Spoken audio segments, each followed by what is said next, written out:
有没有这样的感觉？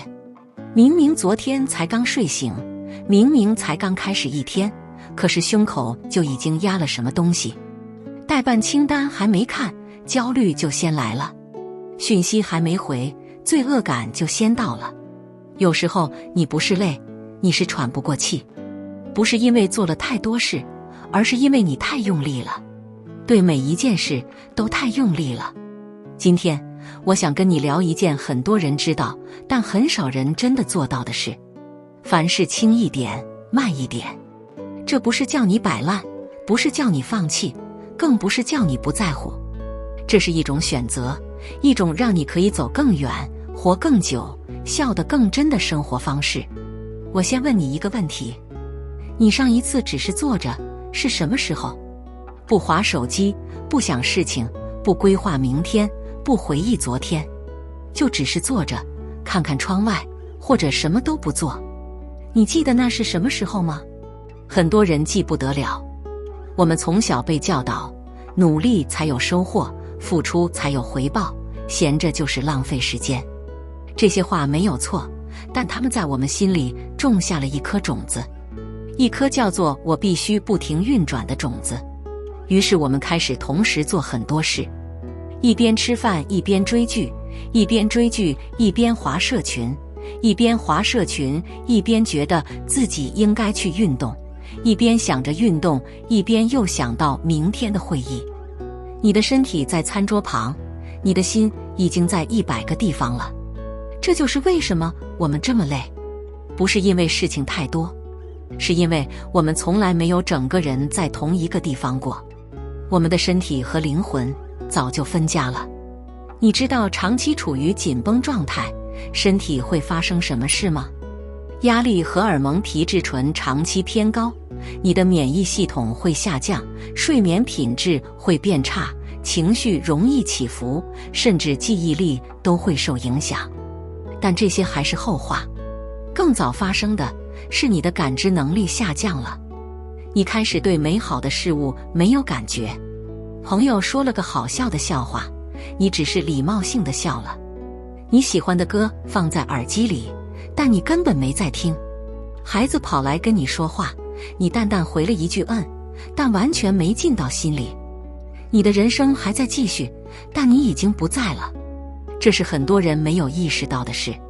太重的人不是活着，而是在撑着。他们撑过每个周一，等周五；撑过每个月底，等下个假期；撑过每一年，等退休。然后有一天，他们终于松了一口气，却发现这辈子好像还没好好活过。我不希望你变成这样。很多人觉得放轻松是懦弱的表现，觉得做事不拼命就是不认真，觉得凡事不执着就是没有目标。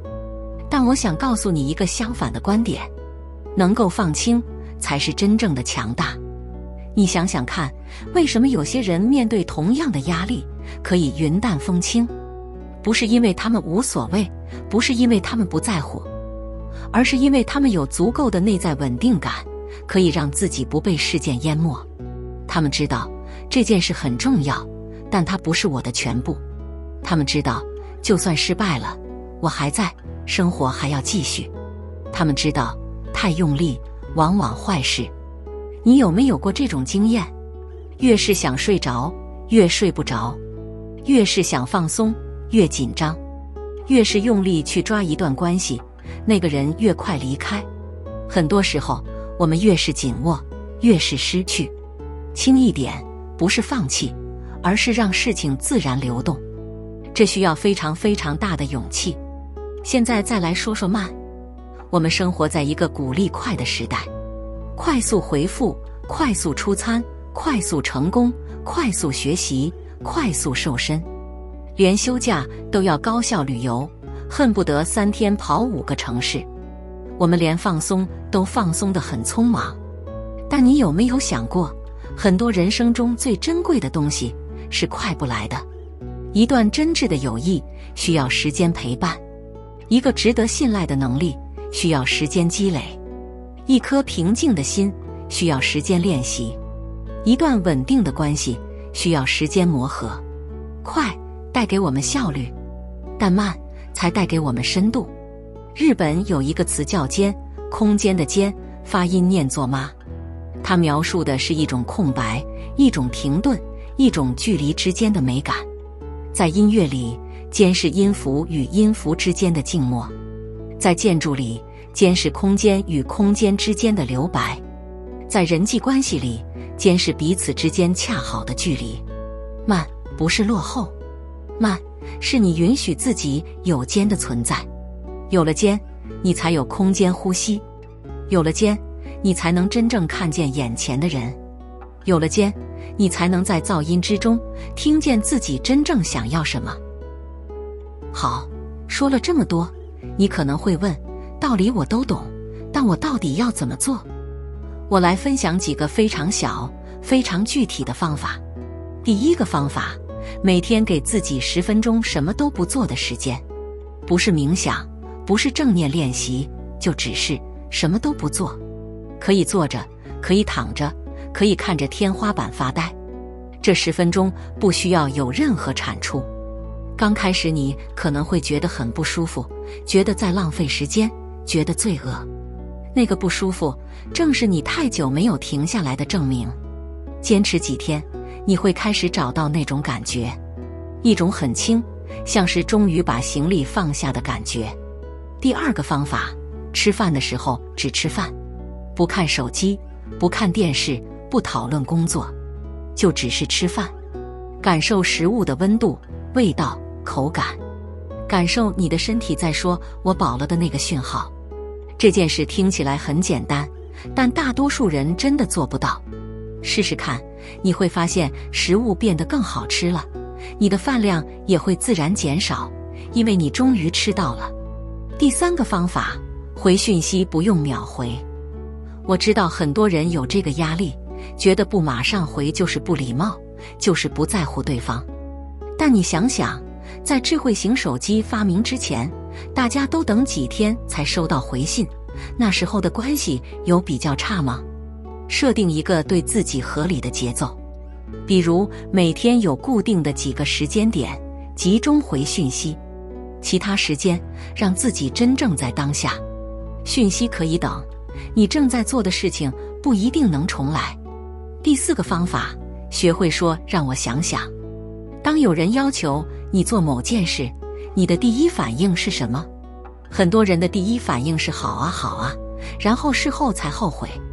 试着把这个反应换成让我想想，我晚一点回你。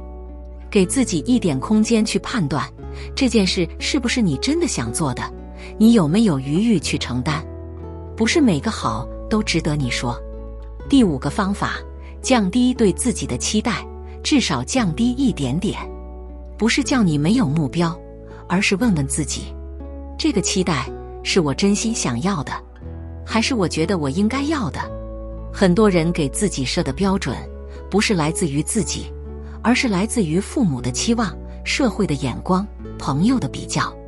那些标准像一副很重的盔甲，穿着它确实看起来很厉害，但走了几步就喘不过气。你可以有梦想，可以有野心，但记得偶尔问自己，这个重量是我选的，还是别人帮我加上去的？我知道有些人听到这里，心里会有一个声音，但如果我放轻、放慢，我会不会就失去竞争力？会不会就落后了？我想认真回答你这个问题。轻一点，不是叫你什么都不在乎；慢一点，不是叫你原地踏步。世界上很多最有影响力的人，恰恰是最懂得留白的人。贾伯斯每天花很多时间独处、散步、思考。查理·蒙格每年读几百本书，但他说最重要的事是坐在那里思考。很多顶尖的运动员最强调的不是练习，而是恢复与休息。轻和慢，让你的资源可以再生。就像农地要休耕，才能长出好作物；就像弓弦要放松，下一箭才能射得更远。你不是机器，你是一个人。人需要有松有紧，有动有静，才能长久，才能精彩。最后，我想跟你说一件也许你很久没听到的话：你不需要一直那么努力才值得被爱，你不需要把所有事都做好才值得休息，你不需要对所有人的期待都说好才是个好人，你本来就已经足够了。这个世界确实很快、很重、很吵，但那是这个世界的速度，不一定要是你的速度。你可以选择用一种更温柔的方式对待自己的人生。凡事轻一点，轻一点不是放弃，是放松。凡事慢一点，慢一点不是退缩，是留白。当你学会在这个快速的世界里找到属于自己的节奏，你会发现生活不只是更轻松了，它开始变得更美了。从今天开始，试着在走路时放慢步伐，在吃饭时细嚼慢咽，在写字时温柔下笔。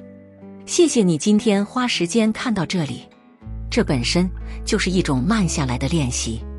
如果你觉得这些话有帮助，欢迎分享给你身边也需要这些话的人。也可以在下面留言告诉我，你最近最重的一件事是什么？有时候写出来就已经轻了一半。记得，凡事轻一点，慢一点，人生真的会轻松很多。我们下次见。